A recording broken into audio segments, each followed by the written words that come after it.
Thank you, Mr. Toastmaster. How lovely to be here, and I hope that you are ready to absorb a bit of information that will hopefully hold you in good stead wherever you are. This isn't just a Toastmasters thing. As Erica said, I bet you've received rubbish feedback at some point in your life, whether it was at school, at university maybe, or even at work. You know, that kind of rubbish feedback where someone gives you half a story and then tells you, don't do that again. You go, don't do what again?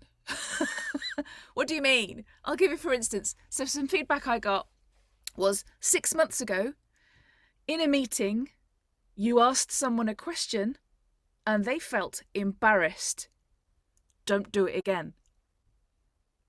Okay, which meeting, which person, what was the question? Can I have some specifics, please, so that I can remedy the situation? Otherwise, it's probably going to happen again. And that's the thing. Without really accurate, specific feedback, we're kind of lost at sea. You've probably heard some novice Toastmasters who don't feel like they're worthy to make an evaluation of someone's speech yet. And they'll go, it was wonderful, it was great, it was fantastic. Oh, I really loved it. I love the way that they said this. Okay, why? Why did you love that? How did it add to what they'd said or did? I always want to know why, because that's where the golden nugget lies, the why. I could observe that if Georgia gave a speech and she moved around on stage, I could say, I like the fact that Georgia moved around on stage. Well, why? Why did I like the fact that she moved around? Why was that a good thing? Well, did I notice specifically that Georgia was using her body to represent a timeline on stage, which helped the audience to stay with her in her story?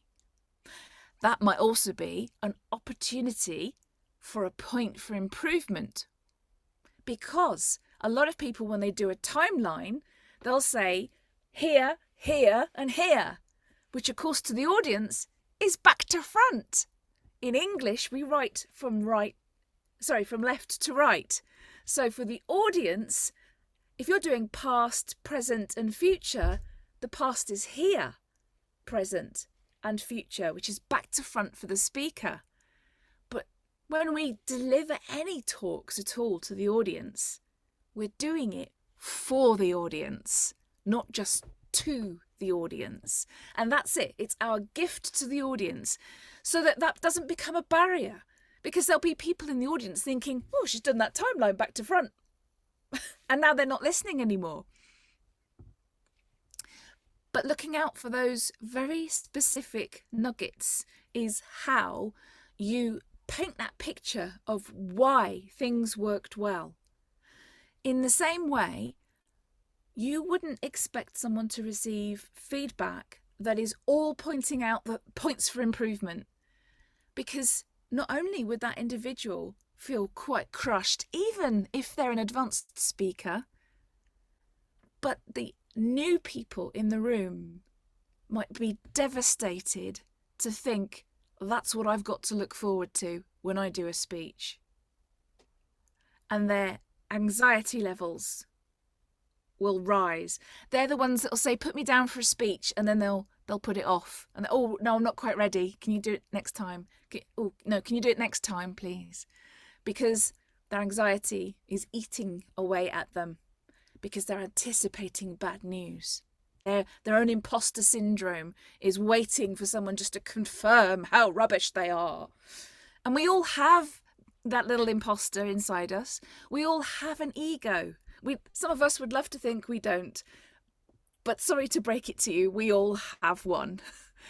Some people's egos are larger than others, but it's definitely there. And it's important to recognize that we have to prime our brain to receive feedback. So you can't go ploughing in with a point for improvement at the beginning. You have to prime the brain to receive feedback by pointing out some of the things that went well, regardless of whether they're a novice or an advanced speaker. There will be some things that they did that worked well. And why did they work well? And there will then be an opportunity for you to point out one or two things depending on their level. If they're a novice on level 1, I would never give them more than 2 recommendations. If they're doing their icebreaker, I only give them 1. Because they're at their most sensitive, even if they've spoken for decades because they're a teacher. Yeah? Or maybe they've been a trainer elsewhere. Or maybe they used to speak on stage doing their own thing, but now they've come here to polish things up.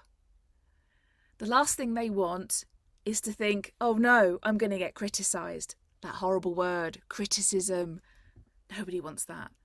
But what we do need to hear is what's working well so we can carry on doing that. I've had people come into Toastmaster meetings as a guest and they've said, I'd quite like to join, but I don't want any of that flim-flam about what worked well. Just tell me what went wrong. And I'm like, but that's not what we do here. That doesn't work. You'll feel rubbish. Everyone in the room will be like, it's not ever going to work. So perhaps this club isn't right for you if that's all you want from the club. It's not a good fit. And I think it has to be a good fit when you have new people coming along.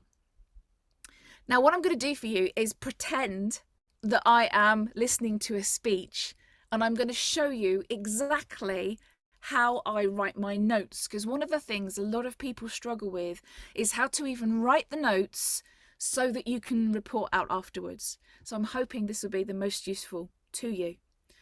So I'm going to share my screen. Now, it's going to look a bit odd because I'm actually sharing my iPhone camera, which is supported on this gooseneck. I have you on my screen. I can see all of you as well, so you can smile and things. There's no hiding. But hopefully you can see my hand and my pen. And off we go. We shall pretend that there is a speech going on. Well, obviously, just before the speech, I need to prepare my page. So what I do is I draw a line. It's not down the middle. It's deliberately 2/3 and 1/3, because I'm anticipating that there will be more good things to talk about than points for improvement. So I want space to write all the good stuff. At the very, very top, I'm going to make sure that there's enough room for me to write the person's name. I also want to write the title of their speech. I want to know what project they're on and the pathway, etc. And then I'm also going to write time, because it might be relevant that if the person has spoken under time or over time, that might be a relevant point for improvement, especially if you've got someone who does it regularly and it just needs to be reinforced. Also, if they're 7 minutes and 29 seconds, is that not to be applauded? Going on to the main body of my report, I'm going to write see, hear, feel, and summary. Again, I've experienced personally a few times where someone has delivered an evaluation and then they've simply stopped speaking. And I'm like, oh, that's the end, is it? Or they've finished on a nugget of improvement instead of wrapping it up with something uplifting, supportive, and positive. That's what it's all about here at Toastmasters. We want that person to go away from our meeting thinking, I can't wait to book another speech in. That's what we really want. So where we've got see, hear and feel, what I'm really saying is, what did I see? What did I hear? What did I feel? And that helps me to jot things down. I don't need to write great big long sentences. And I'm not writing some really posh shorthand like Pitman shorthand with the dots and squiggles. I'm just using words. But I don't need to write great big long sentences because it's where I'm writing it on the page that tells me something. So I hope you don't mind, Georgia. I'm going to use you as an example when I'm talking about a speaker, okay? Go ahead. Pretend that Georgia is delivering her speech in front of me. When I've delivered my evaluations introduction, obviously I've got the details on top, so that makes life easy for me. And then straight away, I don't have to look very hard at my notes because my hand is looking right from the start. What's she going to do in the first 10 seconds? Because I want to know, just as Vasiliki said, how are you starting? Are you going, dear Toastmasters and fellow guests? Or are you going, bang, here's my start. I'm going to get your attention. Here's a statistic. Here's a quote. Here's a mime. Here's dancing to something. Here's something to grab you. That's what I would really love to see at the beginning. It could be something very quiet. It doesn't have to be big and frenetic. It could be something almost silent to draw people in. But I'm looking for that stagecraft. So what did I see at the very beginning? But also, I'm looking to see eye contact. Now on Zoom, obviously, you can tell when someone's looking in at the camera. I'm looking off to the side slightly because I'm looking at all of your faces right now. But if I was delivering a speech, I would be delivering right into the camera. So it's just you and me, babe. Just you and me. So what did I see? I saw that she had great eye contact. And that's all I have to write. Because it's in the commendation side, the 2/3 side. That other one we'll call the recommendation side, okay? So what did I see? Great eye contact. And if there was something about that eye contact that I wanted to say, I could add another word. But again, I don't have to write War and Peace about it. I might also notice that she had some gestures that were appropriate to her speech. So I could write gestures. Again, I don't have to write loads because I've put it in the right column, or the left column, the correct column. What I might notice is that whilst Georgia had great gestures in that she'd made an effort to include them, some of the gestures were out of shot. So when I notice that, I can just write out of shot. And I know that that's about gestures. So now that is a recommendation. So I can big up Georgia's brilliant gestures. They were really great. They were animated. When she was describing something small, she went like this, really tiny. Sometimes she came right up to the camera and I felt really connected to her. But there were other times when she was speaking and I noticed her hands dropped below the screen and I just saw her fingertips. So I'd love to recommend to Georgia that she tips the camera down just a smidge like that, and then we might be able to catch all of her lovely gestures. Hopefully you'll see by the way that I've described that, it didn't really feel like a nugget of improvement at all. It just felt like a little suggestion for how to enhance it next time. And our brain is really sensitive to the language that we use. So that's why I don't use criticism or critique, words like that. I never use the words should or must. Because who am I to say you need to do something a specific way? Who am I to tell you must do this or mustn't do that? Even if somebody's done something that I feel does them no service whatsoever, I might still start that sentence with, I'd like to suggest. Or if you were to deliver this speech again, I would love you to try X, Y, and Z. And for those who are more direct in their speech, they might think, oh, this is a bit fluffy. But that's because the human brain is a sensitive little thing. That little lizard brain inside our head is always trying to protect us, always trying to keep us safe. And it's very, very sensitive. It is the one that makes us feel the fight, the flight, the freeze. It's the one that tells us, if you stand up in front of everyone, they're all going to laugh at you. Or someone's going to point at you and go, you're a liar. Your lizard brain is doing that. So you need to calm it down by letting it know that not only did it do a great job, but there's an opportunity to try something new next time. So that's only a good thing.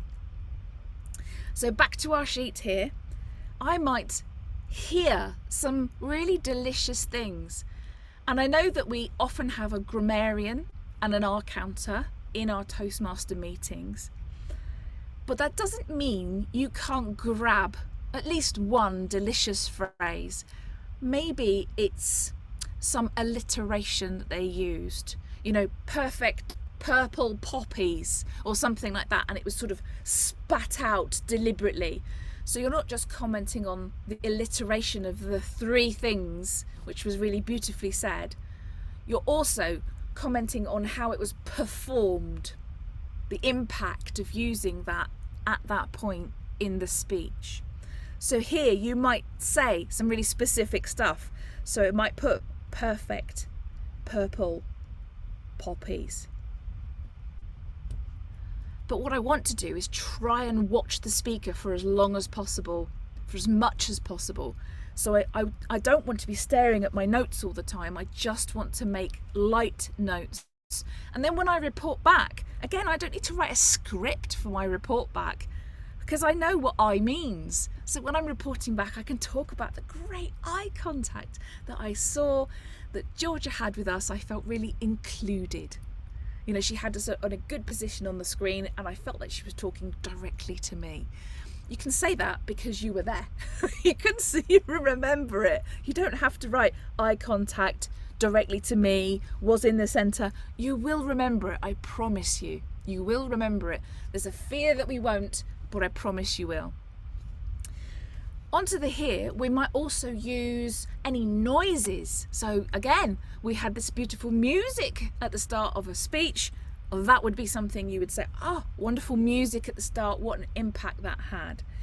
You might also talk about specific grammatical devices they used that was really clever. So I talked about alliteration, so that, you know, they're using the same letter at the beginning.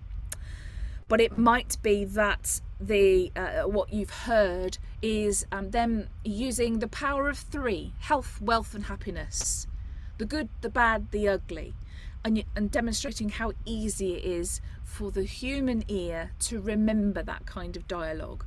And I just think that's a really great way of remember, it's a teachable moment when you're giving an evaluation report to the class, if you like, in Toastmasters. You're sharing with them. You are the vehicle, the conduit by which you're sharing your observations. What did I see? What did I hear? How did it make me feel, which is more personal? And then to summarize. And that way you are being in service to that member by helping them understand what went well and what could be done even better. Moving on to how did I feel? This is where we pay more attention to the content. Was it something that I could follow easily? So you might talk about whether the structure was easy to follow. If it was, you put it in that column.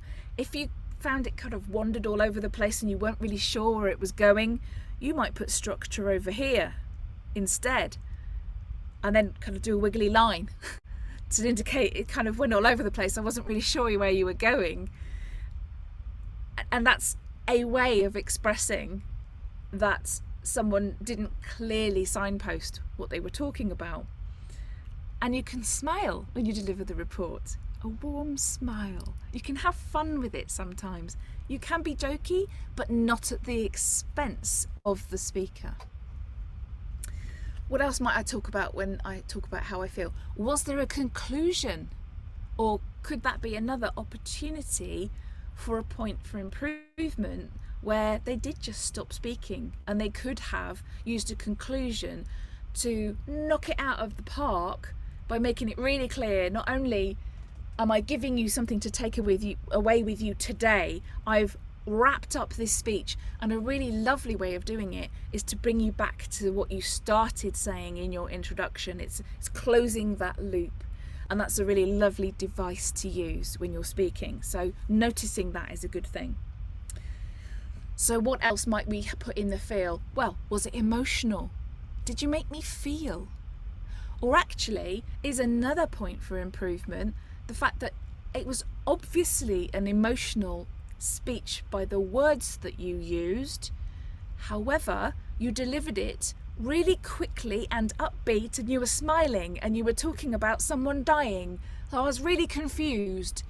So you talk about whether you were congruent and the impact it had on the audience.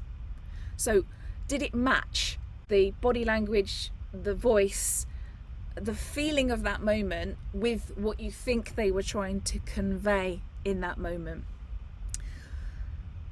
A lot of people struggle with, I can't find points for improvement, but they're all there. These little nuggets are in there to help people just get even better at what they do.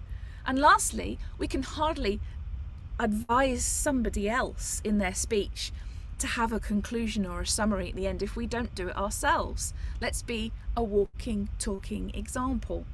So what I would normally do is I would pull out my favourite bits from the nuggets that worked so well. So overall is how you would start to deliver the summary. And I'm normally saying that as the red light goes on of the 2 to 3 minutes in an evaluation report. So overall, I loved her fantastic gestures and eye contact. Felt like she used her language and grammatical devices really effectively. So I'm picking all the things I love. I could even number them and say, that's number 1, that's number 2, and I'm going to mention number 3. 1, 2, 3.